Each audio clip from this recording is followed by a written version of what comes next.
الحمد لله رب العالمين والصلاة والسلام على سيد الأنبياء والمرسلين محمد وعلى آله وأصحابه أجمعين أما بعد فقد قال الله تبارك وتعالى في القرآن المجيد أعوذ بالله من الشيطان الرجيم بسم الله الرحمن الرحيم ولا يحسبن الذين يبخلون بما آتاهم الله من فضله هو خير لهم بل هو شر لهم سيطوقون ما بخلوا به يوم القيامة صدق الله العظيم قال النبي صلى الله عليه وسلم في مقام من اعتكف إيمانا واحتسابا غفر له ما تقدم من ذنبه وقال من قام ليلة القدر إيمانا واحتسابا غفر له ما تقدم من ذنبه أو كما قال عليه الصلاة والتسليم اللهم صل على محمد وعلى آل محمد وبارك وسلم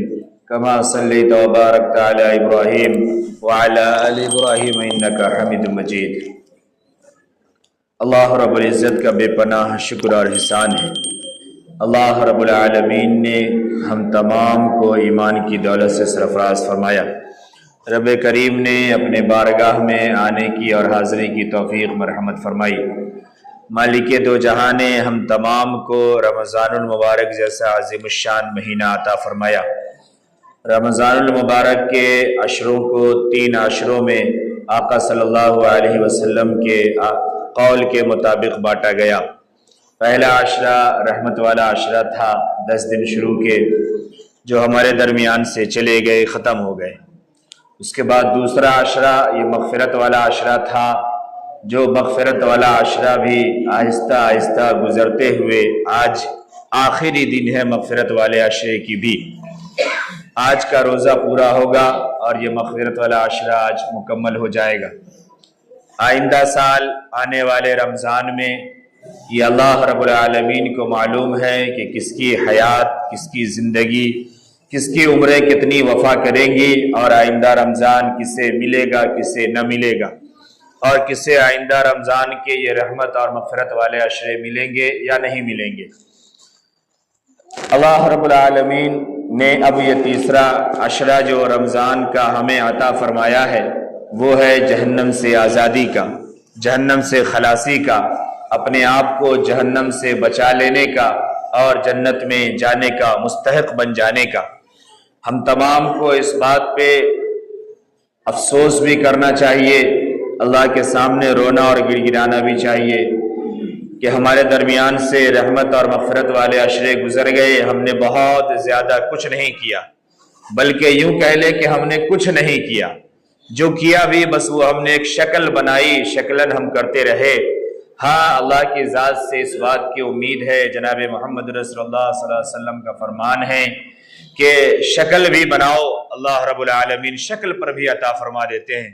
تو ہم اس کے ساتھ یہ امید کرتے ہیں اور اس میں ظن رکھتے ہیں کہ جو جس حال میں ہم سبوں سے بن پڑا، اللہ رب العالمین اپنے بارگاہ میں اسے قبولیت عطا فرما دے۔ لیکن آخری عشرہ جو اب ہمارے درمیان ہے جہنم سے بچنے والا، اس عشرے کی ہمیں فکر کرنی ہے، اور جو بقیہ اب یہ چند روز بچے ہیں اس کی قدر کرنی ہے، اس کے لمحات کو ہمیں ضائع نہیں کرنا ہے۔ یہ آخری عشرے کے لمحات یہ بڑے قیمتی ہیں، یہ بڑے قیمتی ہیں۔ ان لمحات میں جو 4 اعمال ہمیں بتائے گئے تھے پورے رمضان کے لیے، ایک یہ کہ ہم کلمہ طیبہ خوب پڑھیں، دوسرے کے استغفار کریں، تیسرے ہم جنت کی طلب کریں اور جہنم سے معافی مانگیں۔ ہم سبوں نے کتنا کیا نہیں کیا یہ ہم سب خود اپنے بارے میں زیادہ جاننے والے ہیں، لیکن یہ کہ اب جو آخری کے عشرے بچے ہوئے ہیں اس میں کم سے کم ہم ضرور اس کی کثرت کریں، ہم ضرور خوب استغفار کریں۔ آخری عشرے کو خاص نسبت ہے دعا سے اور استغفار سے، خاص نسبت ہے، اس لیے ہم اس میں خوب استغفار کریں، خوب دعائیں مانگے رب کریم سے، اپنی آخرت کے لیے بھی اور اپنی دنیاوی حاجات اور ضروریات اور جو چیزیں جائز ہے ان کے لیے بھی ہم دعائیں مانگے۔ اللہ رب العالمین کی رحمت اور اللہ رب العالمین کی عطا اس مہینے میں عام ہے۔ اللہ رب العالمین انشاءاللہ نظر کرم فرمائیں گے اور ہماری ضروریات اور حاجات کو دنیا میں بھی اور آخرت میں بھی پورا فرمائیں گے انشاءاللہ۔ اب یہ آخر عشرے میں ایک اور خاص عمل ہے رمضان المبارک کے مہینے میں، وہ ہے اعتکاف کا عمل کہ رمضان کے آخر عشرے میں امی عائشہ رضی اللہ تعالی عنہ بیان فرماتی ہیں کہ آقا صلی اللہ علیہ وسلم ہر رمضان کے آخر عشرے میں اعتکاف فرمایا کرتے تھے، یہاں تک کہ آپ دنیا سے پردہ فرما گئے۔ پھر آپ کے بعد آپ کی ازواج مطہرات رضی اللہ عنہن اعتکاف فرمایا کرتی تھی۔ دوسری حدیث میں فرماتی ہیں آپ کہ آقا صلی اللہ علیہ وسلم آخر عشرے کا اعتکاف فرماتے تھے اور یہ کہتے تھے کہ لیلۃ القدر کو تلاش کرو، لیلۃ القدر اسی آخر عشرے میں ہے۔ تو اعتکاف کا سب سے اہم اور سب سے بنیادی مقصد اور ضرورت جو ہے وہ دو ہے، ایک یہ کہ لیلۃ القدر جیسی رات ہمیں نصیب ہو جائے، دوسرے یہ کہ بندہ دنیا کی تمام چیزوں سے کٹ کر کے، گناہوں سے ہٹ کر کے اپنے رب کریم کے سامنے جھک جائے، اپنے رب کریم کے سامنے رجوع کر لے، اللہ سے دل لگا لے اور اللہ سے مانگنے والا بن جائے، اللہ کے سامنے ہاتھ پھیلائے ہو، ہر وقت اللہ کی طرف دھیان ہو۔ تو ہمیں اس بات کی بھی کوشش کرنی چاہیے، یہ ایک ایسی سنت ہے جو بہت سے لوگ دنیا سے چلے گئے اور انہوں نے زندگی میں ایک بار بھی اس سنت پہ عمل نہیں کیا، جبکہ یہ ایک ایسا سنت ہے کہ آقا صلی اللہ علیہ وسلم سے ہر سال ثابت ہے، ہر رمضان میں ثابت ہے، لیکن بہت سے لوگ ہمارے درمیان سے ایسے ہی چلے گئے دنیا سے، انہوں نے ایک بار بھی اس سنت پہ عمل کرنے کی کوشش نہیں کی، اور اب بھی ہم لوگ جو موجودہ ہیں ہم کو بھی اس بات کی فکر نہیں ہوتی ہے۔ رمضان تو آتا ہے کمانے کے لیے، رمضان تو آتا ہے کھانے کے لیے، رمضان تو آتا ہے موج مستی منانے کے لیے، اور ہم اسی میں لگے ہوئے ہیں۔ رمضان سے آخرت کی ہمیں کوئی سروکار اور کوئی اس کی فکر نہیں ہے کہ رمضان ہمیں آخرت کو بنانے کے لیے ملی، کچھ فرق نہیں پڑتا۔ رمضان آیا، رمضان جائے گا، اور وہ آتا رہے گا اور جاتا رہے گا، ہمارا دنیا بن جائے، بہترین کمانے کا سیزن ہے، بہترین کمائی ہو جائے، پھر تھوڑی رمضان آئے گا، بس ہم اسی کے پیچھے بھاگے جا رہے ہیں اور اسی کے پیچھے ہماری زندگی کٹ رہی ہے۔ تو ہمیں آخرت کی فکر کرنی چاہیے اس آخری کے دنوں میں۔ آقا صلی اللہ علیہ وسلم کی حدیث موجود ہے کہ جو شخص آخر عشرے کا اعتکاف کرتا ہے، اللہ رب العالمین اسے 2 حج اور 2 عمروں کا ثواب عطا فرماتے ہیں۔ آج ہم میں سے لوگوں کے پاس حج اور عمرے کے لیے بھی پیسہ موجود ہے، اتنے پیسے موجود ہے کہ وہ اکیلا نہیں پورے محلے کو حج عمرہ کروا سکتا ہے، لیکن نہیں جاتا، توفیق سلب ہو چکی ہے۔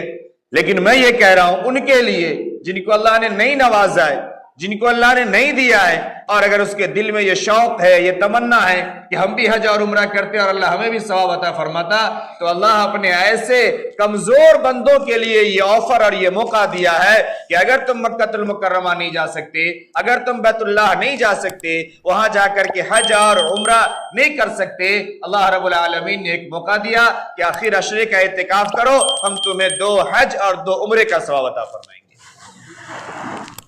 ہمیں اس بات کی فکر کرنی چاہیے۔ دوسری حدیث میں فرمایا کہ جو شخص ایک دن کا اعتکاف کرتا ہے، اللہ رب العالمین اس کے اور جہنم کے درمیان 3 خندقوں کو آڑ فرما دیتے ہیں، اور ایک خندق کی جو دوری ہے وہ زمین اور آسمان کی چوڑائی سے زیادہ ہے، اتنا زیادہ جہنم سے دور کر دیتے ہیں، جہنم سے بندہ دور ہو جاتا ہے۔ تو ہمیں اس کی فکر کرنی چاہیے۔ ایک حدیث میں یہ بھی ہے کہ جو مغرب سے عشاء اعتکاف کرتا ہے، اللہ رب العالمین جنت میں اس کے لیے محل بنا دیتے ہیں، جنت میں اس کے لیے محل تیار کرتے ہیں۔ لیکن ہمیں یہ لگتا ہے کہ یہ باتیں صرف کہہ لینے کی ہے اور صرف سن لینے کی ہے، میرا کام ہے سنا دینا اور آپ کا کام ہے کان کے اندر انگلی ڈال کے سن لینا۔ کوئی فکر نہیں آخرت کی، کوئی فکر نہیں ہے، ہمارے عبادات سے کوئی لینا دینا نہیں ہے، جنت اور جہنم یہ صرف سن لینے کی باتیں ہیں۔ بہرحال ہم سنتے رہیں، وقت گزرتا رہے گا، ایک وقت آ رہا ہے کہ ہم سب گزر رہے ہیں اور گزر جائیں گے، اور پھر اس کے بعد یہ باتیں سمجھ میں آئے گی۔ ہم جس سے ثواب کہتے ہیں، ہم جس سے اجر کہتے ہیں، ہم جس سے نیکیاں کہتے ہیں، میرے محترم بزرگ اور دوستو، یہ وہ چیک ہے، یہ وہ کرنسی ہے جو کیش ہوتی ہے آنکھ بند ہونے کے بعد۔ دنیا میں جو چیز کیش ہوتی ہے نا، ہمیں اس کی قدر سمجھ میں آ رہی ہے، وہ ہمیں دکھائی دے رہی ہے، ہم اس کے لوٹنے کے پیچھے اور گھسوٹنے کے پیچھے لگے ہوئے ہیں، لیکن یہ نیکیاں یہ اس وقت سمجھ میں آئے گی جب ایک نیکی کی وجہ سے جہنم میں جانا پڑ رہا ہوگا. یہ اس وقت سمجھ میں آئے گی جب وہاں پہ یہ دکھایا جائے گا کہ تمہاری زندگی میں اتنے رمضان آئے تھے, کسی رمضان میں بھی اگر تم رو لیے ہوتے, گر گرا لیے ہوتے, اگر اعتکاف کر لیے ہوتے, اگر لیلۃ القدر کی قدر کر لیے ہوتے, اگر اس رات کو جاگ کر کے عبادت کر لیے ہوتے. تمہاری عمر 60-70 سال تھی, ہم نے ایک رات ایسی تھی جو 1000 مہینوں سے افضل رات تمہیں عطا فرمائی تھی. ایک رات بھی اگر تم عبادت کر لیے ہوتے, رب کریم کے سامنے توبہ کر لیے ہوتے تو ہم معاف فرما دیتے. اللہ کی رحمت عام ہے, اللہ کی مغفرت عام ہے, لیکن ہمیں اس بات کی کوئی فکر نہیں ہے. میرے محترم بزرگ اور دوستو, یہ دنیا بہت چھوٹی ہے, یہ دنیا کی عمریں ہماری بہت قلیل ہے, یہ سانسیں بہت تھوڑی ہے, یہ کبھی بھی کہیں بھی ختم ہو سکتی ہے, یہ ختم ہو جائے گی. ہمیں ہمیشہ ہمیش کی جو زندگی ہے یہ آخرت کی زندگی ہے. اس کو بنانے کے لیے اللہ رب العالمین نے ہمیں یہ سب موقع عطا فرمائے ہیں. ان تمام مواقع کی ہم قدر کریں, ہم اپنے بچے ہوئے روزوں کی بھی قدر کریں. ہم اس بات کی کوشش کریں کہ ہم اخیر عشرے کا اعتکاف کریں گے. اخیر کا نہیں کر سکتے, نفل اعتکاف زیادہ سے زیادہ کرنے کی کوشش کریں. کم سے کم یہ کہ ہم زیادہ سے زیادہ وقت رمضان کے آخر عشرے میں مسجدوں میں گزارنے کی کوشش کریں. استغفار خوب کریں, دعائیں مانگے, تلاوت کا اہتمام کریں, ذکر کا اہتمام کریں, اللہ سے معافی مانگے. اللہ رب العالمین کی ذات سے یہ امید ہے, اللہ رب العالمین معاف فرما دیں گے, معاف فرما دیں گے. ہم دنیا کو بنانے کے پیچھے پڑے ہوئے ہیں, دنیا کو جمع کرنے کے پیچھے پڑے ہوئے ہیں, اور جو دنیا ہمیں مل گئی ہے اس دنیا میں جو اللہ رب العالمین نے لوگوں کے حقوق رکھے, غربا, مساکین, یتیموں کے, مسافروں کے, اور جو بھی صدقات کے اور زکوٰۃ کے, ہم اس کو بھی ادا نہیں کرتے. آقا صلی اللہ علیہ وسلم نے فرمایا ایسے لوگوں کے مال قیامت کے دن گنجے سانپ کی شکل میں اس کے کاندھے پہ ڈال دیے جائیں گے. تب سمجھ میں آئے گا کہ مال کی حقیقت کیا ہے. جس مال کو جمع کرنے کے پیچھے مال جمع پتہ نہیں کہاں کہاں ڈال دیا, ڈھکار تک نہیں لیتے, پتہ تک نہیں کہ مال کہاں ہے.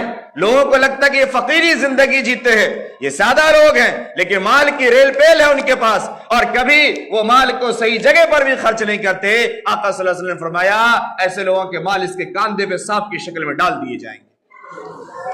اس کے بعد قرآن مقدس کی آیت پڑھی, جو آیت میں پڑھا تھا باتیں ختم کر رہا ہوں. اللہ نے فرمایا, اللہ کے نبی صلی اللہ علیہ وسلم نے یہ آیت تلاوت کی, اس کو سمجھایا. فرمایا وَلَا يَحْسَبَنَّ الَّذِينَ يَبْخَلُونَ بِمَا آتَاهُمُ اللَّهُ مِنْ فَضْلِهِ بِمَا آتَاهُمُ اللَّهُ مِنْ فَضْلِهِ. اللہ نے جو اسے عطا فرمایا ہے, اللہ نے جو اسے کموا دیا ہے, اللہ نے جو اسے ملا دیا ہے, اللہ نے جو اسے فائدہ پہنچوا دیا ہے, اسے جو پروفٹ ہو گیا ہے, اس کے اندر وہ بخل کرتا ہے, اس کو چھپا کر کے رکھتا ہے, اور وہ یہ سمجھتا ہے بل ہوا خیر لہم, کہ یہ اچھی بات ہے, یہ اچھی چیز ہے کہ ہمارے پاس پیسے ہیں, ہمارے پاس بیلنس ہے, ہم نے چھپا کے رکھ دیا ہے, ہم ضرورت پڑے گا تو کچھ تیر مار لیں گے. وہ یہ سمجھتا ہے کہ یہ اچھی چیز ہے. اللہ نے فرمایا نہیں, یہ بہت بری چیز ہے. خیر کے ساتھ فوراً ذکر کیا کہ نہیں, یہ بہت بری سوچ ہے اس کی, اور یہ بہت بری حرکت ہے اس کی. سَيُطَوَّقُونَ مَا بَخِلُوا بِهِ يَوْمَ الْقِيَامَةِ, قیامت کے دن یہ جتنے چھپے ہوئے مال ہے نا, جو کسی کو نہیں معلوم ہے, یہ سب کو توق بنا کر کے گلے میں ڈال دیا جائے گا. یہ قرآن مقدس میں, یہ قرآن کہہ رہا ہے. اس لیے ہم اپنے جان کا بھی صحیح استعمال کریں, مال کا بھی صحیح استعمال کریں. اللہ نے ہمیں مال دیا ہے تو ہم مال کے بھی حقوق کو ادا کریں. اللہ نے ہمیں جان دیا ہے, اللہ نے ہمیں جسم دیا ہے, اللہ نے ہمیں صحیح سالم بنایا ہے, تو ہم اپنے جسم کے بھی صحیح حقوق ادا کریں. روزے کو مکمل رکھیں, روزوں کی رعایات کے ساتھ رکھیں. جو دیگر عبادات اس مہینے میں ہے اور اس عشرے میں ہے, ان تمام عبادات کو بھی ہم پورا کرنے کی کوشش کریں اور پورا کریں. اللہ رب العالمین کے دربار میں کسی چیز کی کمی نہیں ہے. اللہ رب العالمین, اللہ نے فرمایا وَمَن رَزَقْنَاهُ مِنَّا رِزْقًا فَهُوَ يُخْلِفُ, جو خرچ کرتا ہے بندہ ہم اس کو اتنا عطا فرما دیتے ہیں. بندہ جتنا خرچ کرتا ہے, جتنے ریشیو سے خرچ کرتا ہے, ہم اسے اتنے ریشیو سے عطا فرماتے ہیں.